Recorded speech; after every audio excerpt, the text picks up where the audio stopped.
Halo semua, kenalin aku Dewi Safitri dengan NPM 4232210033. Di sini aku mau ngejelasin tentang komoditas perhiasan. Apa sih komoditas perhiasan itu? Oke, perhiasan tersendiri dibagi menjadi dua, yaitu ada yang perhiasan emas dan perhiasan perak. Perhiasan adalah sebuah benda yang digunakan untuk merias atau mempercantik diri. Perhiasan biasanya berupa tas ataupun perak.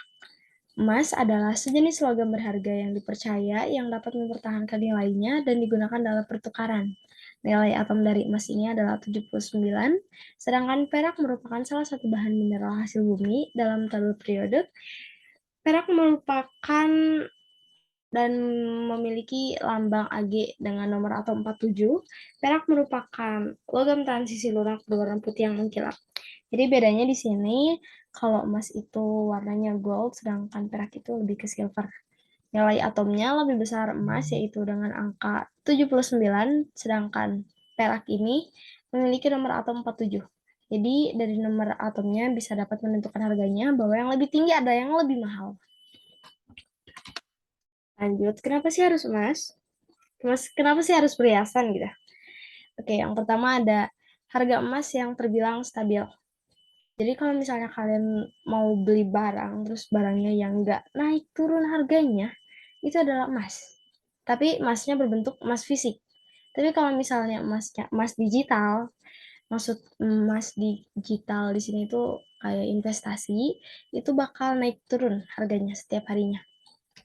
Yang kedua adalah emas adalah instrumen investasi yang populer dan terpercaya dari masa ke masa. Yang ketiga, wawasan budaya Nusantara yang sangat tinggi dan punya seni. Dan yang terakhir adalah emas mulai dicairkan menjadi uang dengan waktu yang relatif cepat. Next, di sini ada dua provinsi penghasil emas besar. Oke, di sini sorry yang pertama, ini yang NTB, yang ini harusnya adalah Papua. Oke. Papua memiliki penghasilan emas sebesar 240 kg per hari. Cadangan emasnya sekitar 1.876 juta ton, sedangkan cadangan peraknya adalah 1.875 juta ton. Antara cadangan emas dan perak di sini hanya berbeda 1 juta ton. Nah, untuk yang di daerah Papua ini, yang ini dikelola oleh PT Freeport. Nah, untuk penghasil emas terbesar yang kedua ada di NTB. NTB ini memiliki 507 juta ton cadangan emas yang sudah digali dan memiliki 19,7 juta ton perkiraan cadangan emas yang belum digali. Dan perusahaan yang ada di NTB ini, perusahaan pertambangan ini dikelola oleh PT Nusa Halmahera Mineral. Selanjutnya ada negara tujuan. Di sini ada beberapa negara tujuan ekspor utama dalam di Indonesia. Yang pertama ada Singapura, yang kedua ada Swiss, yang ketiga Hong Kong, yang keempat Uni Emirat Arab, dan yang kelima adalah Australia. Oke, dua terbesar di sini adalah Singapura dan Swiss. Dengan nilai Singapura mencapai nilai 3,31 miliar US dollar, sedangkan Swiss mencapai nilai 2,11 miliar US dollar.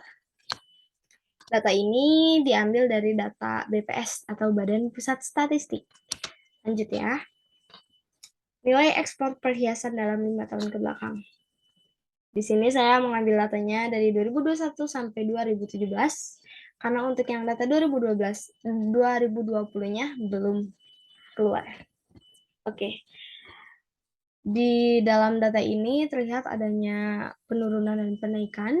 Penurunan itu terjadi dari tahun 2017 sampai 2020 dan melonjak naik kembali di 2021. Pada tahun 2021, nilai ekspor produk perhiasan mencapai angka 2,58 juta atau setara dengan 38,7 triliun dengan kurs 14.980. Nilai tersebut mengalami peningkatan sebesar 76,5% dibanding tahun lalu yang hanya mencapai angka 1,47 juta US dollar atau setara dengan 21,9 miliar. Jadi kalau misalnya surplus tahun ini itu naik, bukan defisit. Oke, next. Ini ada pertumbuhan ekspor perhiasan. Ini adalah tahun 2017, 2018, 2019, 2020, dan 2021. Di 2017, nilai FUB dalam US dollarnya itu ada 2.700 miliar, miliar atau juta ya? Juta, 2.700 juta. Yang kedua ada di tahun 2018 dengan angka 2.050 juta, dan yang ketiga ada di tahun 2019 di angka 1.957 juta, di 2020 dengan angka 1.468 juta, dan di 2021 dengan angka 2.585 juta. Jarak dari 2017 ke 2018 ini mengalami penurunan sebesar minim 31,64%.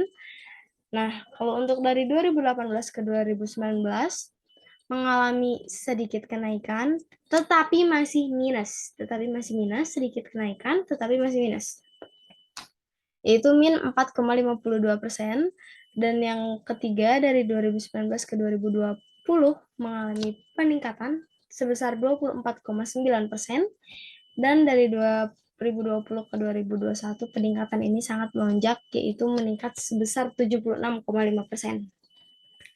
Ini adalah absolut. Absolut itu perbedaan nilainya. Jadi dari tahun 2017 ke 2018 itu minus 660. Dari 2018 ke 2019 ini minus 92,7.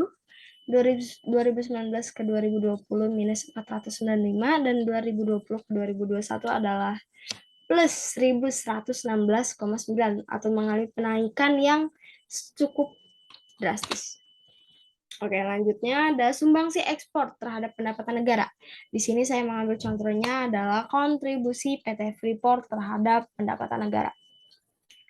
Dari 2016, PT Freeport menyumbang sebesar 423 juta US dollar. Pada tahun 2017 menyumbang sebesar 756 juta US dollar. 2018 menyumbang sebesar 2.200 atau 2,2 miliar US dollar. 2019 menurun, yaitu menyumbang sebesar 950 juta US dollar, dan di tahun 2020 menyumbang sebesar 593 juta US dollar.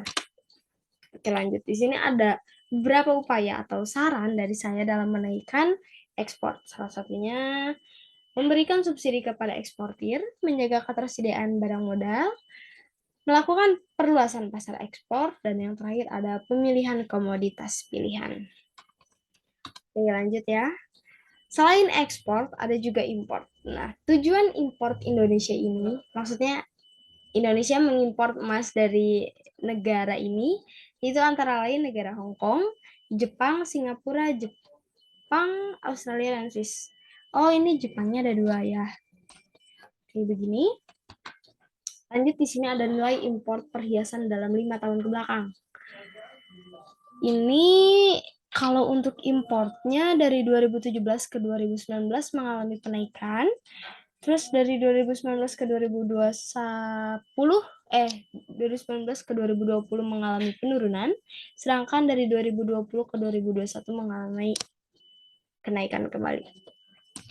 Di 2017 dia dari angka 54.238.760.000 meningkat hingga 70.906.29. Jadi dari 2017 ke 2019. Sedangkan dari 70.906.29.000 ini menurun menjadi 46.778.497.000 dan kemudian naik kembali menjadi 65.933.761.000. Oke, lanjut. Di sini ada pertumbuhan jumlah impor perhiasan dalam bentuk persen. Oke. Di tahun 2018 ya. Ini maksudnya 2017 ke 2018, 18 ke 19, 19 ke 20, dan 20 ke 21. Oke. Dari tahun 2017 ke 2018 ini mengalami kenaikan, yaitu sebesar 15% dari angka di 2017. Angka di 2017 ini di angka 54.238.760.000 yang menaik 15% menjadi 64.081.129.000. Perbedaan secara dolarnya di sini adalah 9 miliar dolar 849 US dollar. Oke, di sini lanjut di tahun 2018 ke 2019 ini mengalami sedikit kenaikan, namun turun dari tahun sebelumnya, yaitu kenaikan sebesar 10,43%. 10,43%. Dan dari 2019 ke 2020 mengalami penurunan yang sangat drastis, yaitu mencapai minus 36,90%. Di tahun 2019 ini angkanya masih 70.906.029.000 yang hingga turun sampai di angka 46.778.497. Oke, di tahun 2021, dari tahun 2020 ke 2021 mengalami kenaikan, yaitu kenaikan sebesar 28,40%, yaitu dari angka 46.778.497.000 menjadi 65.933.761.000. Perbedaannya ada di 18.621.624.000. Selanjutnya, di sini adalah upaya dalam mengurangi impor. Yang pertama ada menekan pertumbuhan penduduk agar tidak semakin tinggi. Yang kedua, peningkatan produktivitas para produsen. Yang ketiga, mencintai produk dalam negeri. Dan yang keempat, tidak berperilaku konsumtif. Selanjutnya ada neraca perdagangan. Surplus neraca perdagangan pada November 2022 ini dipengaruhi oleh sektor non-migas yang tercatat sebesar 6,83 miliar dolar Amerika Serikat.